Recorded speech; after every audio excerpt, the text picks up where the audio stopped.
ஓம் நம சிவாய.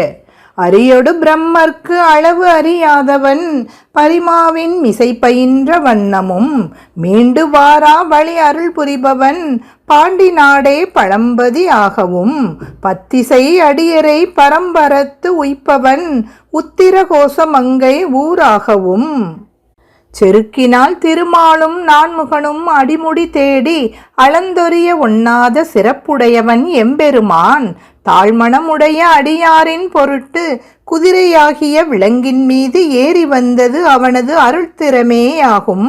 வீடு பேற்றிற்குரிய அன்பர் திரும்ப பிறவாத வகையாய் அருள் செய்யும் பெருமான் பாண்டி நாட்டை பழமை நாடாக கொண்டு மெய்யன்பராகிய பத்தர்களை பர அபர முக்திகளில் சேர்ப்பவன் உத்திரகோச மங்கையை ஊராக கொண்டவன். திருச்சிற்றம்பலம்.